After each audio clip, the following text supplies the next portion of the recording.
तर महाभारताचं युद्ध झालं आणि महाभारताचं युद्ध सगळं संपलं. देवाने सर्वांना बोलून घेतलं, या सर्वांना ज्याला जे लागल ते माझ्याकडनं मागून घ्या.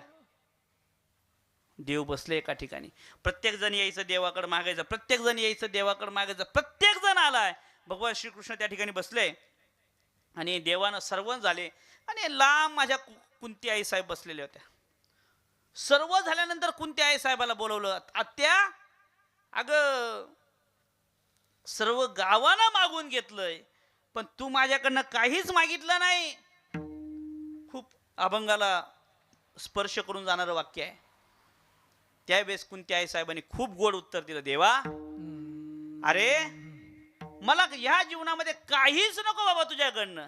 कुंती आत्याला देव म्हटले, अरे अगं आत्या, अगं आयुष्यभर आमच्याच करता इतकं काही केलं, माझ्याकडनं काहीच नाही मागते.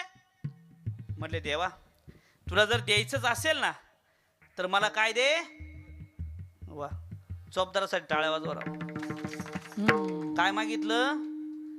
आता ती कुंती जर माझ्या कलियुगातली 2026 जर असती तर काय मागितलं असतं तिने? खरं सांगा, दुःख मागितलं असतं? बोला ना, किती दुःख मागितलं नसतं का? महाराज, या जगामध्ये दुःख कोणालाच नको आहे. सब जग सुखिया.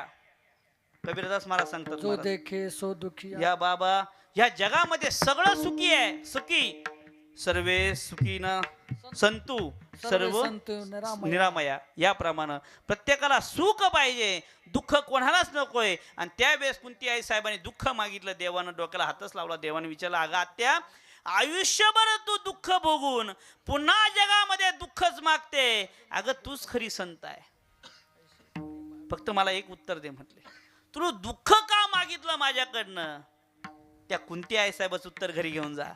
कुंती आई साहेबांनी देवाला सांगितलं, देवा अरे तू माझ्या आयुष्यात पावली दुःख दे, आणि ज्या वेळेस दुःख असतं ना त्यावेळेस मला तुझी आठवण येते, तुझ्या नावाचा विसर मला पडत नाही, म्हणून माझ्या जीवनात काय दे? दुःख दे. जीवनामध्ये देवाकडे काय मागायचंय? दुःख मागितलं का देव आपल्याला सुख देतो. पण आपल्या गबाळ्या मागण्या आहे सगळ्या. देवाकडे जायच्या आधी ज्याचं लग्न व्हायला नाही तो देवाला म्हणतो, देवा मला लग्न झालं पाहिजे. ज्याला पोर नाही तो देवा म्हणतो, देवा मला पोर झालं पाहिजे. ज्याला ट्रॅक्टर घ्यायचा तो देवाला सांगतो मला ट्रॅक्टर झाला पाहिजे. ज्याला मोठ्या गाड्या घ्यायच्या तो सगळं मोठी लिस्ट घेऊन जातो देवाकडे. देव काय करतो माहिती का? जो मागत नाही का त्याच्याकडे पाहतो, जो मागत नाही का त्याच्याकडे पाहतो. तुमच्या लिस्ट वाचायला देवाला वेळ नाही, म्हणून देवाकडे जात असताना फक्त दर्शन घ्यायचंय का? सुंदर ते ध्यान उभे विटेवरी, कर कटेवरी ठेवून या तुळशी हार गळा कासे पितांबर, आवडे निरंतर हे चिदान. त्या पावलावर विटेवरी ज्याची पाऊले समान, तोचे एक दान शूरदाता.